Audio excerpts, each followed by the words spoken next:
สบายดีท่านผู้ชมที่เคารพสบายดีท่านผู้ชมขอต้อนรับบรรดาท่าน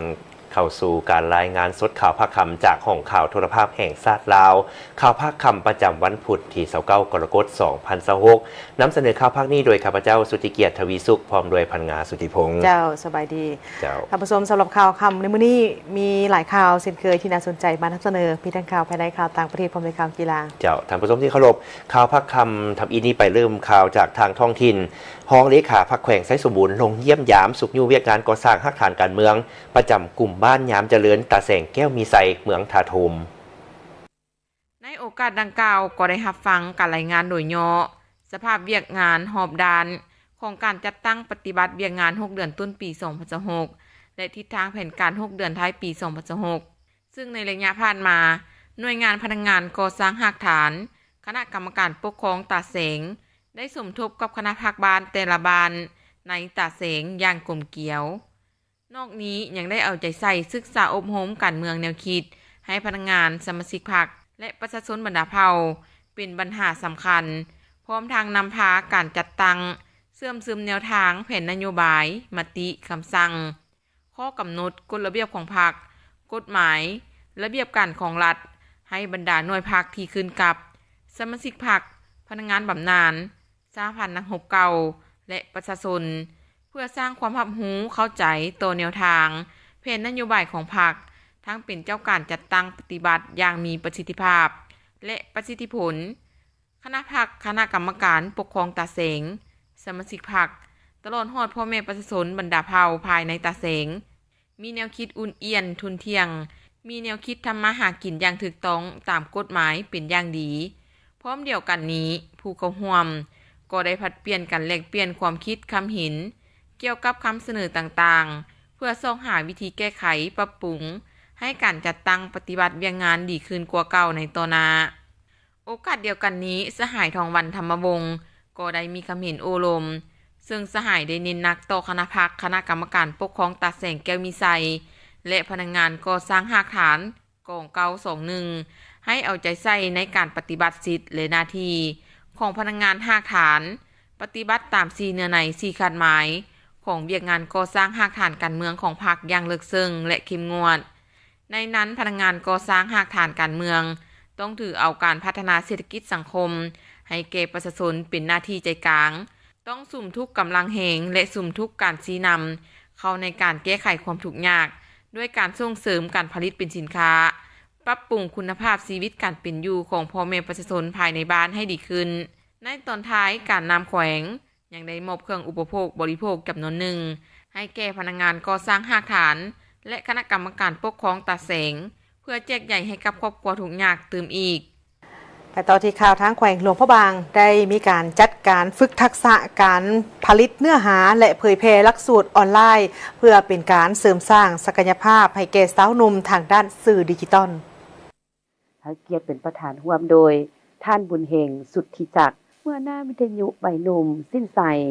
ท่านบุญไล่ดวงเดือนของหัวหน้าคณะโฆษณาอมหงแคว้นพระบางทางเป็นคณะผู้ประสานงานโครงการแกมซิล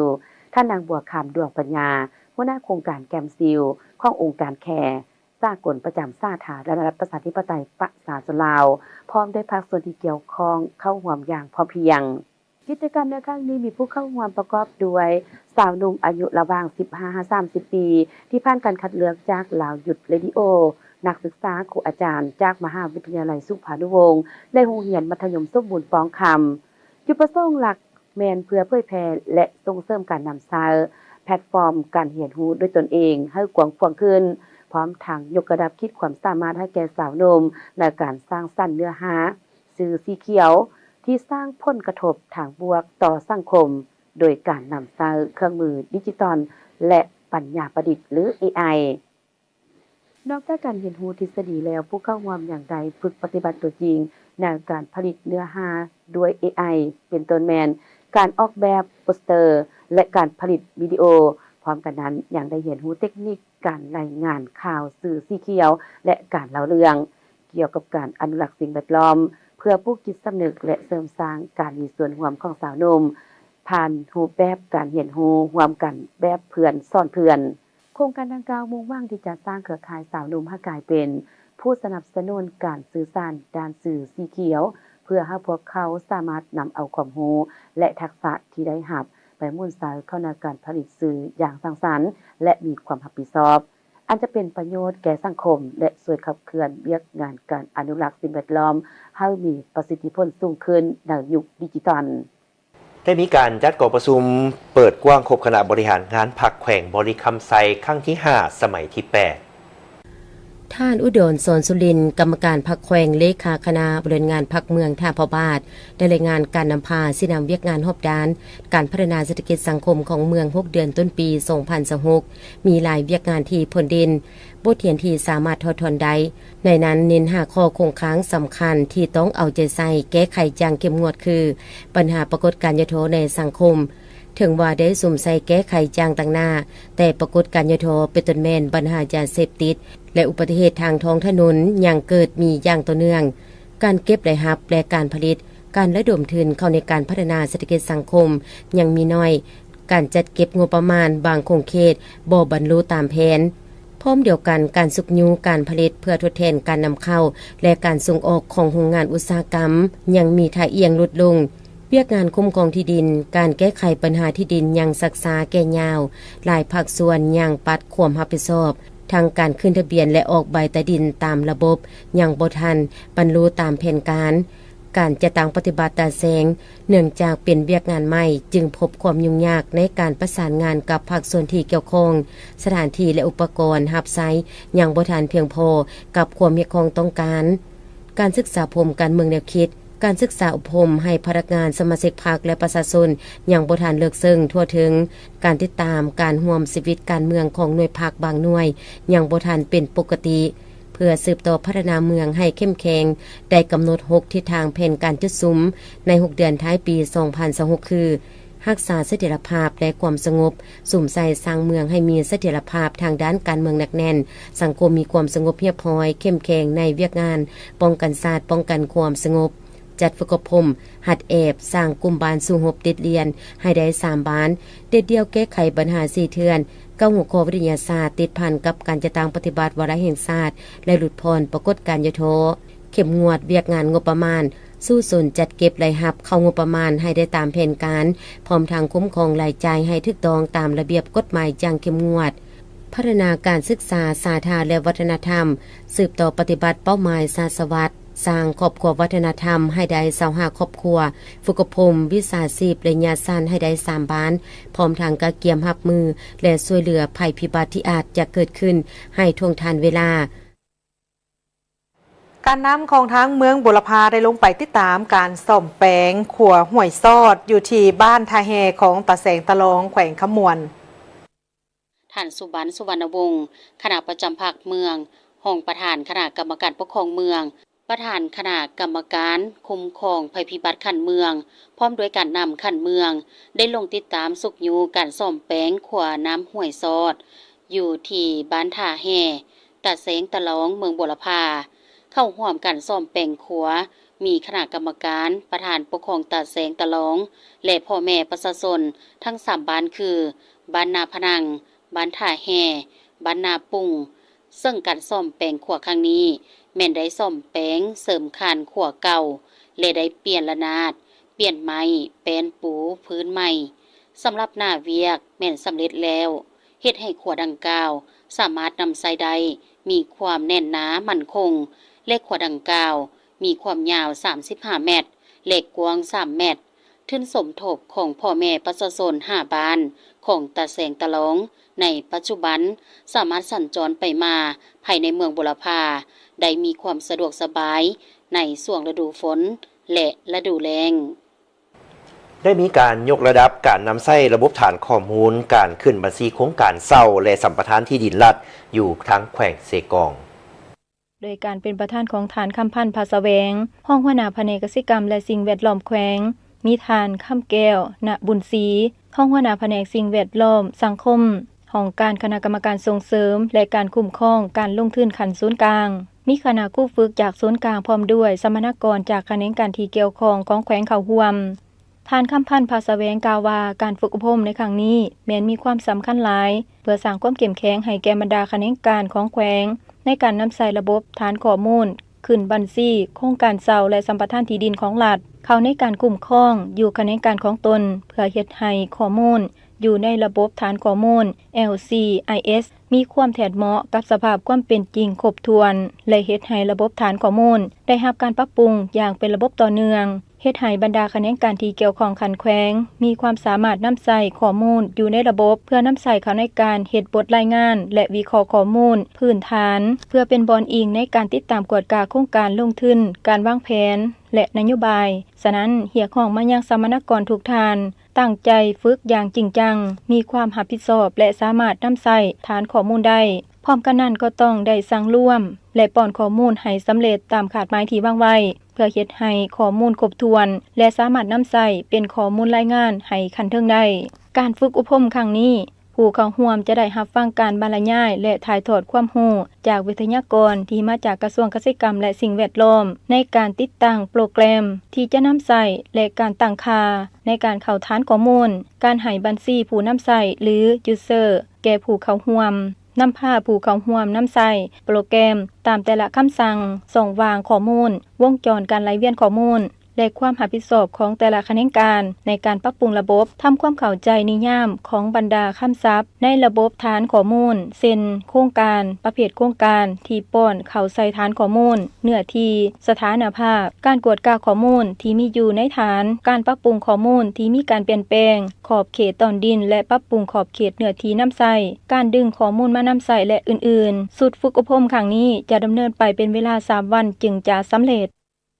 สถาบันการเมืองและการปกครองแห่งชาติได้จัดพิธีเฉลิมฉลองวันลุกฮื้อขึ้นต่อสู้กู้ชาติแห่งชาติกูบาครบรอบ73 ปีซึ่งได้มีขึ้นในมื้อวันที่28กรกฎาคมนี้เนื่องในโอกาสของการเฉลิมฉลองวันลุกฮื้อขึ้นต่อสู้กู้ชาติแห่งชาติกูบาครบรอบ73 ปีและวันเกิดของทานประธานฟิเดล คาสโตรสครบรอบ100 ปีที่ได้หมุนเวียนมาอีกวาระหนึ่งคณะพักคณะนำหัวหน้าของหัวหน้ากรมพร้อมด้วยพนักงานครูอาจารย์และนักศึกษาทุกคนของสถาบันการเมืองและการปกครองแห่งชาติได้เข้าร่วมรับฟังการบรรยายภายใต้หัวข้อสภาพการและยุทธศาสตร์การรับมือกับสิ่งท้าทายของสาธารณรัฐกูบาโดยท่านนางแอนนาอีวานวันเดสเอกอัครราชทูตวิสามัญผู้มีอำนาจเต็มแห่งสาธารณรัฐกูบาประจำสาธารณรัฐประชาธิปไตยปัสโซลาวเป็นผู้บรรยายเข้าร่วมโดยมีศาสตราจารย์ปริญญาเอกเจริญเฮียเปาเฮอประธานสมาคมมิตรภาพลาวกูบาปริญญาเอกค้ำใบมาลาสิงหัวหน้าคณะลัทธิสังคมนิยมวิทยาศาสตร์สถาบันการเมืองการปกครองแห่งชาติท่านนางแอนนาอินวานวันเดสได้ให้ฮู้ว่าตลอดระยะ73 ปีที่ผ่านมานับตั้งแต่วันลุกฮื้อขึ้น26กรกฎาคม1953ภายใต้การนำพาซี่น้ำอันสลัดสองใสของทานฟิเดล คาสโตรสผู้นำของกูบาที่ได้สร้างเส้นทางเดินประวัติศาสตร์ของประชาชนกูบาที่เต็มไปด้วยความมุ่งอาจกล้าหาญการต่อสู้อย่างเด็ดเดี่ยวเหนียวแน่นเพื่อปกป้องเอกราชอำนาจอธิปไตยและพื้นแผ่นดินอันครบถ้วนของสาธารณรัฐกูบาในระยะที่ผ่านมาสาธารณรัฐกูบาแม้นได้ประเสริฐหน้ากับสิ่งท้าทายอันใหญ่หลวงแต่ด้วยจิตใจรักชาติและความสามัคคีปองดองและยุทธศาสตร์การพึ่งพาตนเองพร้อมทั้งการส่งเสริมนวัตกรรมเทคโนโลยีชีวภาพด้านสาธารณสุขและการศึกษาเฮ็ดให้กูบาสามารถยั่งยืนได้อย่างมั่นคงและส่งต่อทางด้านคุณค่าแห่งมนุษยธรรมไปสู่สากลอย่างน่าสรรเสริญพร้อมเดียวกันนั้นผู้เข้าร่วมยังได้พร้อมกันรับฟังสภาพการและทิศทางยุทธศาสตร์การร่วมมือกับสิ่งท้าทายของสาธารณรัฐกูบาทางนี้ก็เพื่อเป็นการเฮ็ดให้สมาชิกพรรคพนักงานภายในสถาบันการเมืองและการปกครองแห่งชาติได้รับรู้อย่างลึกซึ้งต่อกับเส้นทางเดินประวัติศาสตร์ของประชาชนกูบาที่เต็มไปด้วยความมุ่งอาจกล้าหาญการต่อสู้อย่างเด็ดเดี่ยวเหนียวแน่นเพื่อปกป้องเอกราชอำนาจอธิปไตยและพื้นแผ่นดินอันครบถ้วนของสาธารณรัฐกูบาเพื่อมาพัฒนาและปรับใช้เข้ากับสภาพความเป็นจริงของประเทศพร้อมเดียวกันนี้ก็ยังได้แสดงความสมเสยต่อกับการพัวพันร่วมมือของทั้งสองประเทศลาวกูบากูบาลาวในระยะที่ผ่านมาและก็หวังว่าการร่วมมือของทั้งสองภาคสองรัฐและประชาชนสองชาติจะได้รับการสืบต่อร่วมมืออย่างบ่หยุดยั้งและดีขึ้นเรื่อยๆบรรดาสหายสมาชิกพรรคและพนักงานสถาบันวิทยาศาสตร์เศรษฐกิจและสังคมแห่งชาติ หับฟังปาฐกถาเนื่องในโอกาสวันเกิดประธานสุภานุวงศ์ครบรอบ117 ปีวันสนธิสัญญามิตรภาพและการร่วมมือลาวเวียดนามครบรอบ49 ปีและวันสร้างตั้งสายสัมพันธ์การทูตลาวเวียดนามครบรอบ64 ปีสถาบันวิทยาศาสตร์เศรษฐกิจสังคมแห่งชาติได้ปาฐกถาวันสำคัญของภาคของชาติโดยการเข้าร่วมของทานลีเบอร์ลีบัวเปาประธานสถาบันวิทยาศาสตร์เศรษฐกิจและสังคมแห่งชาติมีคณะภาคเลขาห้องเลขาหน่วยภาคห้องการกรมสถาบันค้นคว้าและศูนย์สมาชิกภาคพนักงานเข้าร่วมทานลีเบอร์ลีบัวเปาได้ยกให้เห็นความหมายความสำคัญของการจัดตั้งปาฐกถาวันสำคัญทางประวัติศาสตร์ของภาคของชาติซึ่งเป็นการปลุกระดมจิตใจรักชาติและเสริมขยายมูลเชื่อความดีงามของการนำหุ้นก่อตั้งและนำพาของพรรคประชาชนปฏิวัติลาวดำเนินภารกิจปลดปล่อยชาติปกปักรักษาและสร้างสรรค์พัฒนาประเทศชาติทั้งเพิ่มทวีสายพัวพันร่วมมือกับบรรดาประเทศเพื่อนมิตรในภาคพื้นและสากลให้แน่นแฟ้นเพื่อเป้าหมายแห่งการพัฒนาเศรษฐกิจสังคมในระยะใหม่และเพื่อแสดงถึงความกตัญญูรู้บุญคุณต่อผู้นำพรรครัฐบาลหุ้นก่อตั้งทำเฮียนเอาคุณสมบัติศีลธรรมปฏิบัติอันสูงส่งโดยเฉพาะแม่นจิตใจรักชาติอันสูงส่งยอมเสียสละทุกสิ่งทุกอย่างเพื่อประเทศชาติและประชาชนของประธานสุภานุวงศ์และเพื่อเป็นการเสริมขยายสายพัวพันพิเศษและการร่วมมือรอบด้านลาวเวียดนามให้นับมือเข้าสู่ล่วงเลิกประกอบส่วนเข้าในการแก้ไขปัญหาความยุ่งยากทางด้านเศรษฐกิจบนพื้นฐานการสร้างเศรษฐกิจเอกราชเป็นเจ้าตนเองในระยะใหม่ในระยะผ่านมาสถาบันวิทยาศาสตร์เศรษฐกิจสังคมแห่งชาติได้มีการพัวพันร่วมมือกับสาธารณรัฐสังคมนิยมเวียดนามในหลายด้านเป็นต้นแม่นพัวพันร่วมมือทางด้านการค้นคว้าวิทยาศาสตร์เศรษฐกิจสังคมกับสถาบันวิทยาศาสตร์สังคมสาธารณรัฐสังคมนิยมเวียดนามมีการแลกเปลี่ยนบทเรียนด้านวิชาการการค้นคว้าและการก่อสร้างพนักงานซึ่งได้มีการลงนามเซ็นสัญญาร่วมมือกันทั้งสองฝ่ายพร้อมนั้นได้หวนคืนมูลเชื่อและผลงานก็คือคุณงามความดีของประธานสุภานุวงศ์ผู้นำที่แสนเคารพรักของชาติลาวในภารกิจต่อสู่ปลดปล่อยชาติก็คือการปฏิบัติ2หน้าที่ยุทธศาสตร์การปกปักรักษาและสร้างสรรค์พัฒนาประเทศชาติและนอกจากนี้พวกเขายังจะได้เรียนรู้และร่วมกันเป็นเจ้าการเสริมขยายมูลเชื่อความสามัคคีระหว่างลาวเวียดนามเพื่อเป็นการพันขยายวันเซ็นสนธิสัญญามิตรภาพการร่วมมือลาวเวียดนามครบรอบ49 ปีและการสร้างตั้งสายพัวพันการทูตลาวเวียดนามครบรอบ64 ปีให้นับมือเลิกซึ้งยิ่งขึ้นท่านผู้ชมที่เคารพบุญเข้าพรรษาถือเป็นประเพณีอันดีงามของพุทธศาสนาโดยบรรดาพระสงฆ์และสามเณรได้เข้าจำพรรษาและออกตนญาติโยมก็ได้ปฏิบัติพระธรรมวินัยตามหลักธรรมคำสอนขององค์สมเด็จพระสัมมาสัมพุทธเจ้าตลอดระยะเวลา3 เดือนบุญเข้าพรรษาแม่นบุญประเพณีอันดีงามทางพุทธศาสนาที่ชาวพุทธเคยปฏิบัติสืบทอดกันมาแต่โบราณกาลในระยะจำพรรษาแม่นจะกำหนดเอาในมื้อแฮม1 ค่ำเดือน8ลาวหามื้อขึ้น15 ค่ำเดือน11ลาวเป็นเวลา3 เดือนในกิจกรรมจำพรรษาสำหรับพระสงฆ์สามเณรถือโอกาสจำพรรษาในการเพิ่มพูนการศึกษาพระธรรมสวดมนต์นั่งสมาธิรักษาภาวะวินัยอย่างเคร่งครัดเพื่อฝึกฝนตนเองทางด้านศีลสมาธิและปัญญาเพื่อเสริมสร้างคุณธรรมและสืบสานพุทธศาสนาให้มั่นคงแต่ถ้ามีเหตุฉุกเฉินกรณีจำเป็นก็ต้องได้ขออนุญาตและจะต้องกลับมาวัดบ่ให้กาย7 วันพรรษานี้ก็ใช้เวลา3 เดือนแล้วก็ตลอดระยะส่งเข้าพรรษานี้กับพระภิกษุสงฆ์สามเณรหรือญาติโยมที่เข้ามาจำศีลภาวนาก็จะได้ใช้เวลาส่งเข้าพรรษานี้ในการฝึกหัดกายวาจาใจของตนเองนี้ให้เป็นคนผู้ดียิ่งขึ้นนะแล้วก็มีโอกาสได้เรียนรู้ทำวินัยคำสอนพระเจ้าไล่ขึ้นคือส่งเข้าพรรษานี้โดยรวมแล้วก็คือให้จำพรรษาอยู่ในอาวัตใดอาวัตหนึ่งเนาะที่เฮาอธิษฐานเข้าพรรษาวัดตลอดระยะ3 เดือนเฮาจะบ่ไปค้างคืนที่อื่นนะบ่ไปที่อื่นโดยบ่มีเหตุอันจำเป็นแต่ก็มีข้อยกเว้นว่ามีเหตุอันจำเป็นอย่างเช่นว่าพ่อแม่เจ็บเป็นกรณีนี้ก็สามารถไปได้แต่ว่าคือบ่ให้ไปเกิน7 คืนคืนนี้6ให้กลับเข้ามาถึงวัด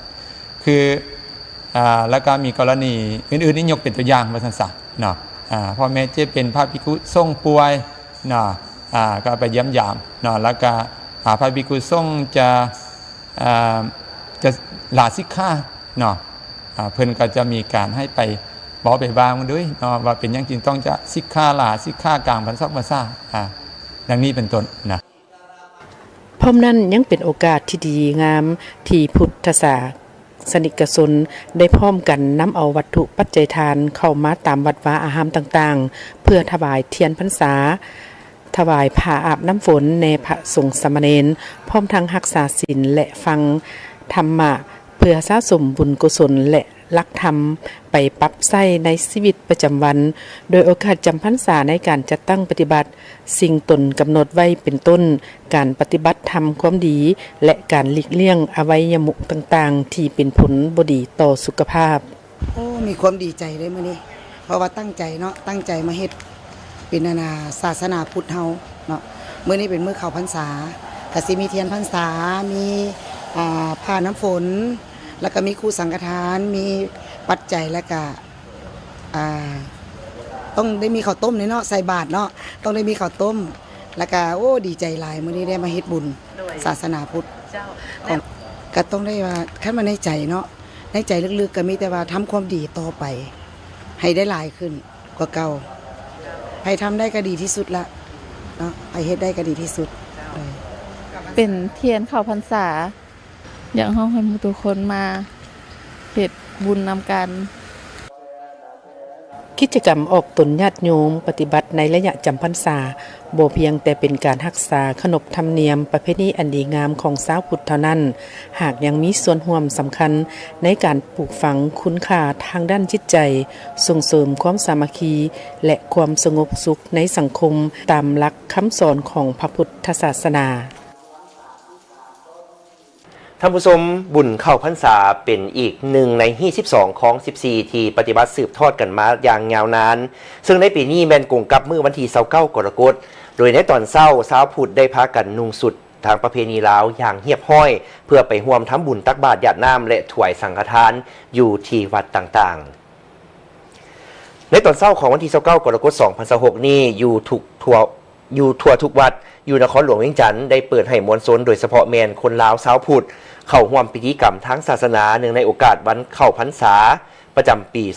2026อย่างคึกคืนและเต็มไปด้วยบรรยากาศแห่งความศรัทธาเฉพาะอยู่ที่วัดธาตุขาวเมืองศรีสัตนานครหลวงเวียงจันทร์ก็ได้มีการจัดพิธีตักบาตรถวายทานและหยาดน้ำพิธีดังกล่าวจัดขึ้นโดยการร่วมมือระหว่างอำนาจการปกครองบ้านธาตุขาวองค์การจัดตั้งมหาชนพุทธศาสนิกชนตลอดฮอดพ่อแม่ประชาชนและเยาวชนสาวหนุ่มภายในบ้านที่ได้พร้อมกันมาร่วมเฮ็ดบุญอย่างหลวงหลายเพื่อสืบสานรักษาฮิตของประเพณีและวัฒนธรรมอันดีงามของชาติให้คงอยู่สืบไปภายในพิธีบรรดาพุทธศาสนิกชนได้ร่วมกันตักบาตรถวายอาหารบิณฑบาตดอกไม้ธูปเทียนและเครื่องไสยทานแก่พระสงฆ์สามเณรหลังจากนั้นก็ได้ร่วมกันฟังธรรมประโมกข์และประกอบพิธีหยาดน้ำเพื่ออุทิศส่วนบุญกุศลให้แก่บรรพบุรุษเจ้ากรรมนายเวรและญาติพี่น้องผู้ที่ล่วงลับไปแล้วพร้อมทั้งขอพรให้ครอบครัวและประชาชนภายในบ้านมีความอยู่เย็นเป็นสุขมีสุขภาพแข็งแรง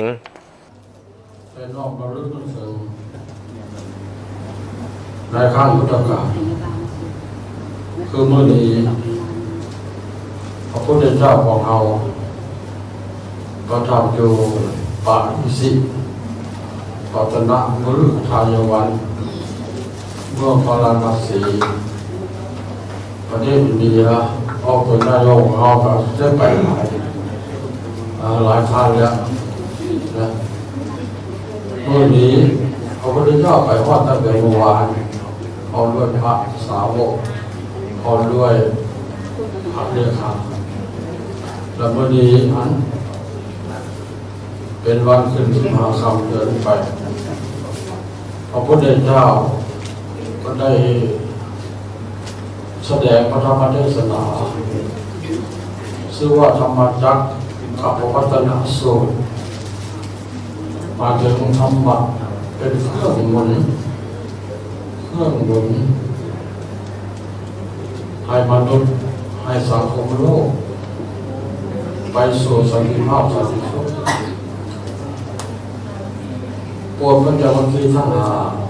คือโกฏัญญะวัปปะปัจจยะ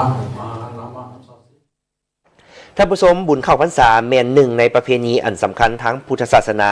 ซึ่งเป็นระยะเวลา3เดือนตลอดฤดูฝนที่พระสงฆ์สามเณรจะได้ประจำอยู่พรรษา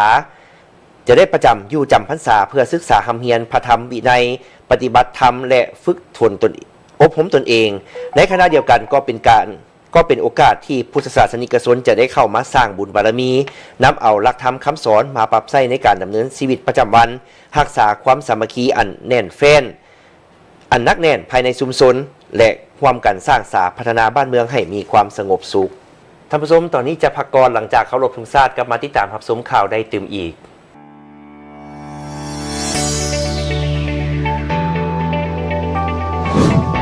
องค์การประกันสังคมแห่งชาติหรืออปส.สร้างตั้งขึ้นโดยรัฐบาลเคลื่อนไหวภายใต้การชี้นำของรัฐมนตรีกระทรวงแรงงานและสวัสดิการสังคมมีหน้าที่จัดตั้งปฏิบัติกฎหมายว่าด้วยการประกันสังคมเพื่อค้ำประกันสิทธิผลประโยชน์ด้านสวัสดิการให้แก่ชาวผู้ออกแรงงานทั้งภาครัฐและเอกชนผู้ที่เฮ็ดเวียกอยู่วิสาหกิจและผู้ประกันตนในระบบสมัครใจในเวลาที่เขาเจ้าประสบเคราะห์ให้เกิดเหตุการณ์ต่างๆเช่นการเจ็บเป็นการเกิดอุบัติเหตุต่างๆเสียกำลังแรงงานหรือเสียองค์คะพักเวียกย้อนป่วยก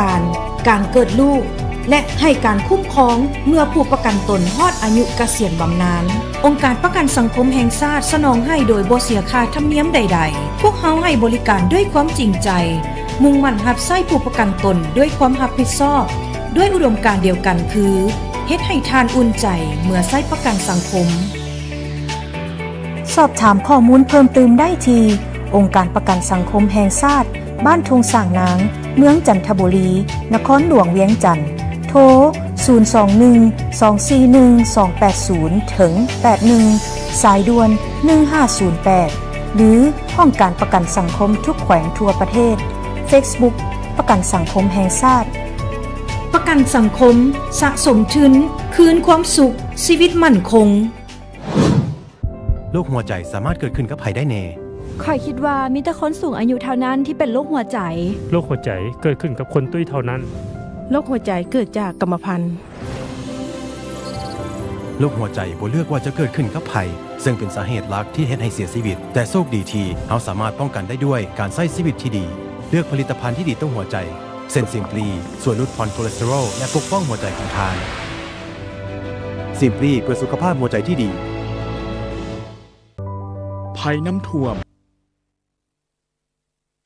ลาวโทรคมแจกโชคใหญ่2ตื้อกี้ครบรอบ30 ปีแจกจัดหนักจัดเต็มลุ้นหาเงินรางวัลประจำเดือนมูลค่าหลายกว่า100ล้านกีบทุกๆเดือนลุ้นหารางวัลใหญ่ท้ายปีรวมมูลค่าหลายกว่า 1.4 ตื้อกีบรางวัลใหญ่หับไปเลยสายคอคำมูลค่า300ล้านกีบและที่สำคัญแจกทุกๆเดือนจนฮอดท้ายปีไม่ว่าจะเป็นลูกค้าเก่าหรือลูกค้าใหม่เพียงแต่นำไส้บริการของเราโทรคมอย่างต่อเนื่องครบ 100,000 กีบขึ้นไปต่อเดือนและสำหรับค่าบริการอินเทอร์เน็ตบ้าน FTTH 3 เดือนขึ้นไปก็มีสิทธิ์ลุ้นหับรางวัลใหญ่แล้วอย่าลืมมานำไส้ทูบริการของเราโทรคมรางวัลใหญ่อาจเป็นของท่าน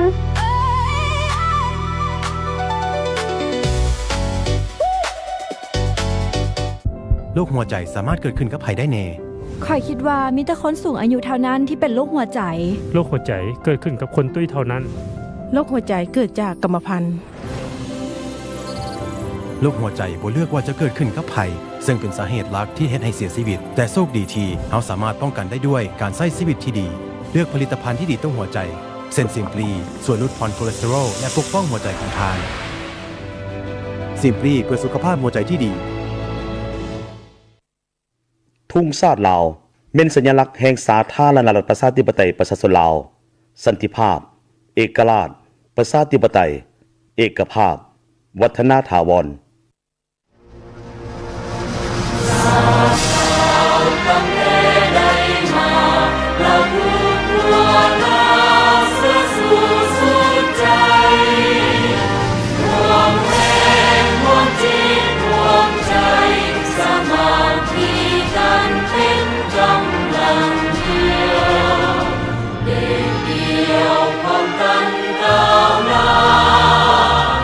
อุตสาห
ต้อนรับท่านผู้ชมเข้าสู่การรายงานสดข่าวภาคคำจากห้องข่าวโทรภาพแห่งชาติลาวระยะที่2ระยะนี้ไปติดตามที่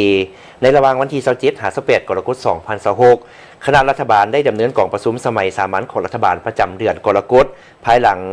ปิดกองประชุมทานขึงคำแก้วนูจันทร์ห้องรัฐมนตรีห้องหัวหน้าห้องว่าการสำนักงานนายกรัฐมนตรีได้แถลงข่าวต่อสื่อมวลชนเกี่ยวกับผลของกองประชุมดังกล่าวในวันที่28 กรกฎาคม 2026 ที่สำนักงานนายกรัฐมนตรี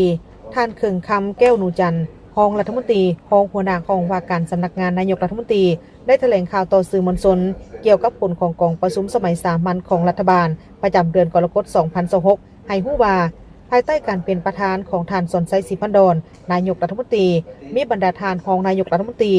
สมาชิกรัฐบาลต่างหน้าเข้าร่วมแบบซึ่งหน้าบรรดาประธานรองประธานคณะกรรมการปกครองนครหลวงวิจันทร์และบรรดาแขวงเข้าร่วมผ่านระบบกองประชุมทางไกลเพื่อรับฟังและประกอบความคิดเห็นต่อกับบทรายงานสภาพพ้นเด่นประจำเดือนกรกฎาคมและทิศทางแผนเวียกจุดสุมในเดือนสิงหาคม 2026 กองประชุมครั้งนี้ได้พร้อมกันค้นคว้าปรึกษาหารือประกอบความเห็นและพิจารณาต่อบรรดาหัวข้อ 4 วาระสำคัญคือวาระที่ 1 การปฏิบัติเวียกงานจุดสุมพ้นเด่นประจำเดือนกรกฎาคมและทิศทางแผนการประจำเดือนสิงหาคม 2026 ของรัฐบาลในนั้นเวียกงานพ้นเด่นประจำเดือนกรกฎาคม 2026 เห็นว่าทั่วประเทศสืบต่อรักษาได้เสถียรภาพทางด้านการเมืองอย่างนักแน่นสังคมมีความสงบและเป็นระเบียบเรียบร้อยโดยพื้นฐาน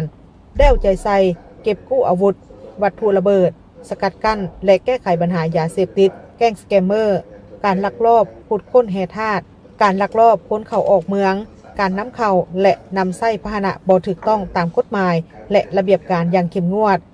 สามารถเก็บรายรับเข้างบประมาณได้64ส่วนห้อยของแผนการปีปฏิบัติแผนรายจ่ายงบประมาณได้42ส่วนห้อยของแผนการปีสะสมคลังสำรองเงินตราต่างประเทศกุ้มการนำเข้าบ่หลุด5เดือนควบคุมอัตราเงินเฟ้อเฉลี่ยอยู่ในระดับ 7.6 ส่วนห้อยพร้อมกันนั้นการก่อสร้างปรับปรุงโครงสร้างพื้นฐานเส้นทางขัวการผลิตสินค้าหับใส่ภายในและส่งออกการพัฒนาเวียกงานการศึกษาสาธารณสุขพลังงานไฟฟ้าการส่งเสริมและคุ้มครองการลงทุนการออกใบตดินการคุ้มครองพัฒนาสีมือแรงงานการพัฒนาพื้นฐานโครงสร้างการท่องเที่ยวการสร้างและปรับปรุงกฎหมายการแก้ไขปัญหาน้ำมันเสื้อไฟการหันเป็นดิจิตอลและทันสมัยการปฏิบัติคำตัดสินของศาลที่ได้ใช้อย่างเด็ดขาดการเคลื่อนไหวเวียกงานการต่างประเทศการปรับปรุงการจัดตั้งแต่ละขั้นการประกาศสั่งตั้งตาแสงและอื่นๆล้วนแต่สืบต่อมีความคืบหน้าเป็นก้าวๆเคียงคู่กับผลสำเร็จดังกล่าวก็ยังมีเวียกงานจำนวนหนึ่งที่จะต้องได้สืบต่อปรับปรุงแก้ไขให้มีการหันเปลี่ยนดีขึ้นกว่าเก่าเป็นต้นปัญหาสแกมเมอร์ปัญหายาเสพติดอุบัติเหตุทางถนนอัคคีภัยขี้ลักงัดแงะและการสร้างความบ่สงบอยู่ภายในสังคมปัญหาไฟฟ้าตกการสนองน้ำประปาบ่เพียงพอการลักลอบขุดค้นทรัพยากรธรรมชาติการลักลอบค้นเข้าออกเมืองปัญหาขี้ลักปุ้นจี้สิงทรัพย์การพัฒนาชนบทและแก้ไขความทุกข์ยากของประชาชนการคุ้มครองราคาสินค้าความตื่นตัวเป็นเจ้าในการจัดตั้งปฏิบัติทิศสีน้ำของรัฐบาลการพัฒนาปรับปรุงโครงสร้างพื้นฐานเส้นทางและอื่นๆสำหรับวาระที่2กองประชุมเห็นดีด้านละการรับรองเอาผลการค้นคว้าปรับปรุง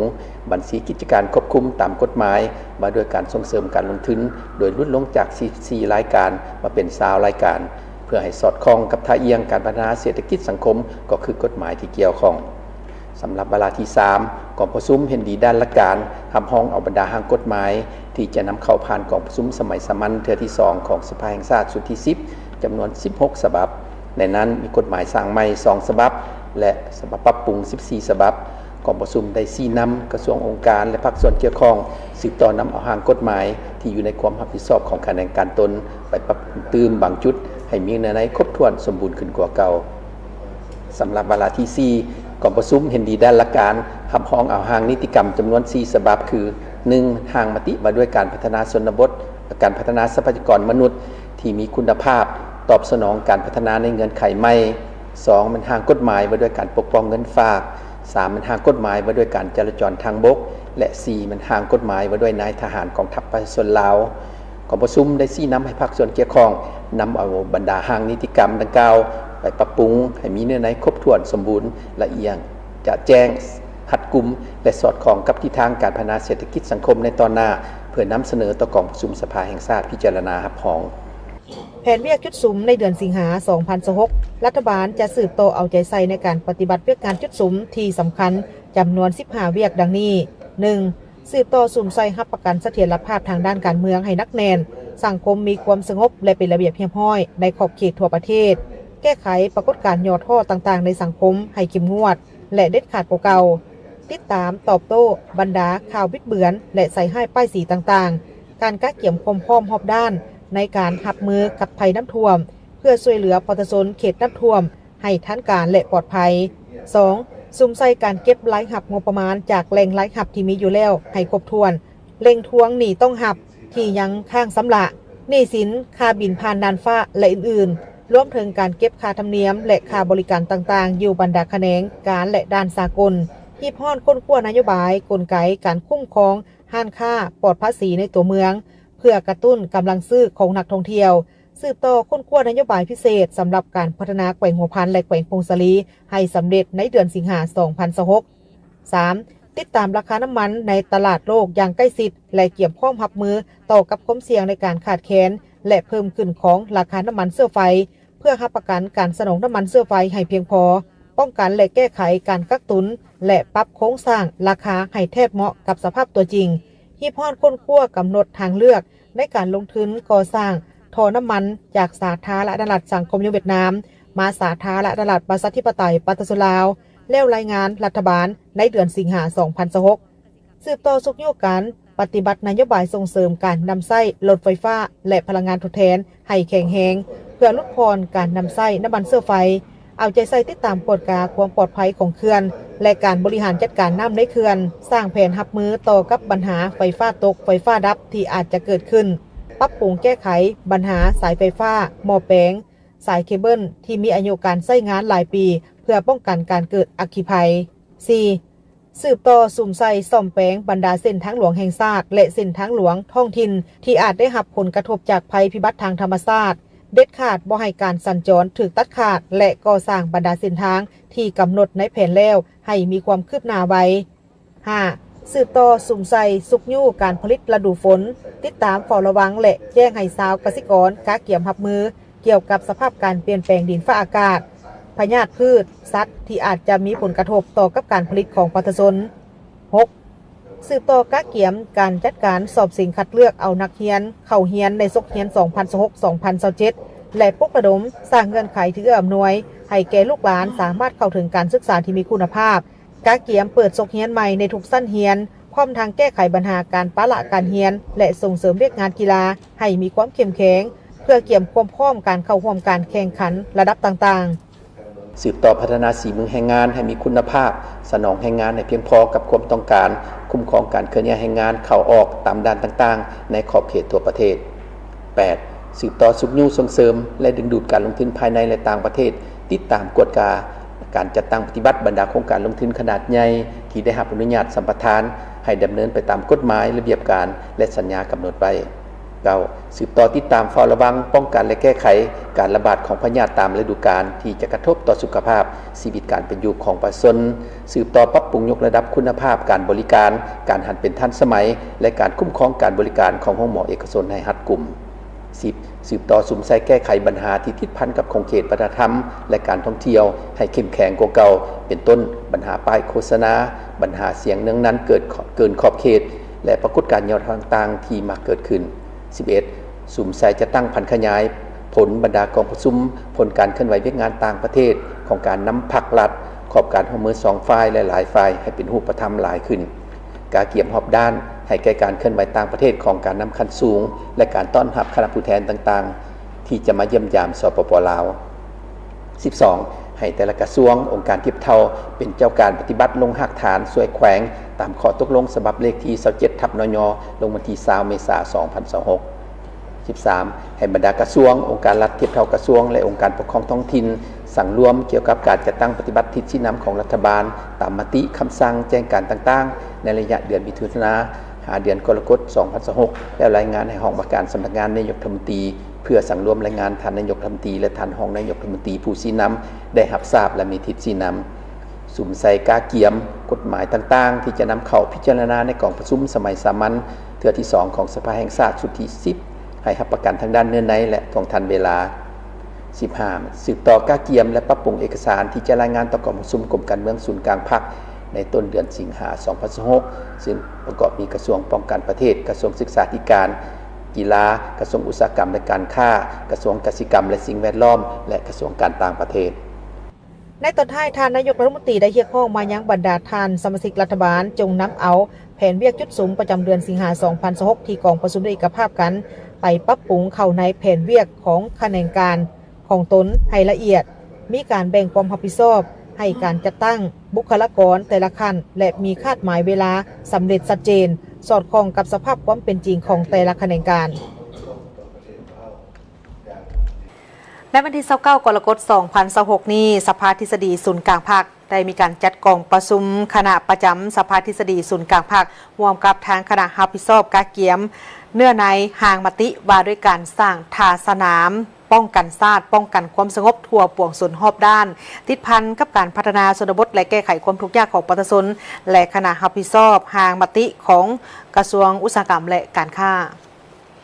กองประชุมคณะประจำสภาทฤษฎีศูนย์กลางภาคร่วมกับทางคณะรับผิดชอบกาเกี่ยมเนื้อในห่างมติว่าโดยการสร้างท่าสนามป้องกันชาติป้องกันความสงบทั่วปวงส่วนรอบด้านติดพันกับการพัฒนาชนบทแก้ไขความทุกข์ยากของประชาชนและคณะรับผิดชอบห่างมติของกระทรวงอุตสาหกรรมและการค้า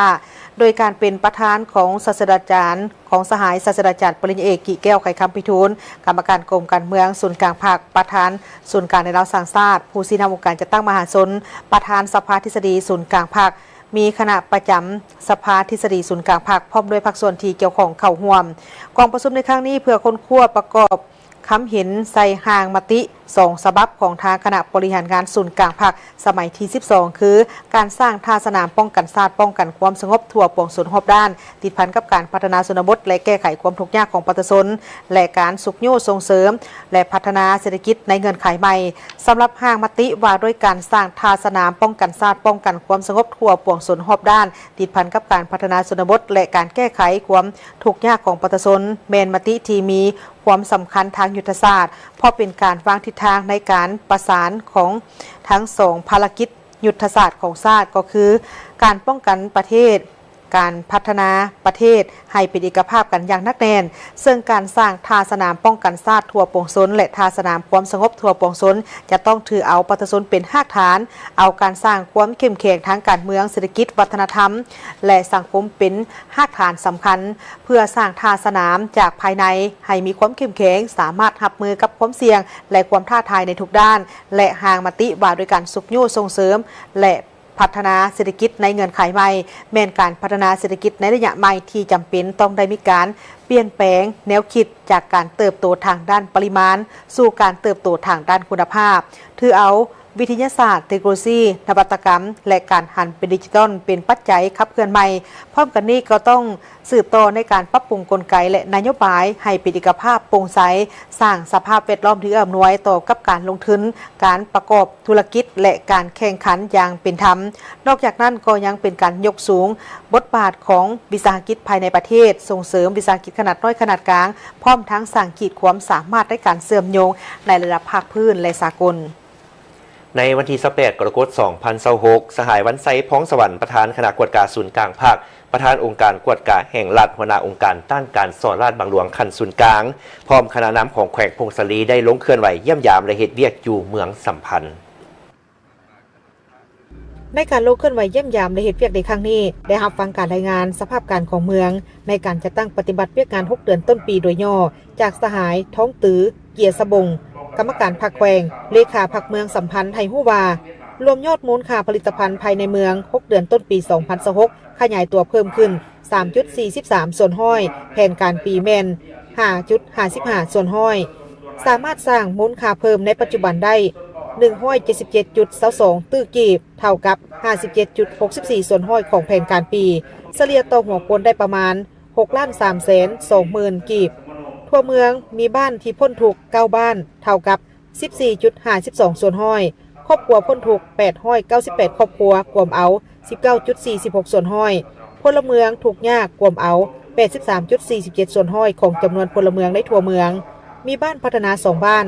ประกาศบ้านใหญ่เป็นตัวเมืองในชนบท1บ้านภายหลังได้รับฟังการรายงานสหายวันไซพ้องสวรรค์ก็ได้มีคำเห็นโอลมต่อคณะพรรคคณะนำพร้อมด้วยพนักงานลักแหล่งของเมืองซึ่งสหายได้เน้นให้ทางคณะพรรคคณะนำของเมืองเอาใจใส่ในการเคลื่อนไหวเวียกงานในแต่ละแขนงการแม่นให้หั่นเป็นแผนงานละเอียดในการเคลื่อนไหวเวียกงานของเมือง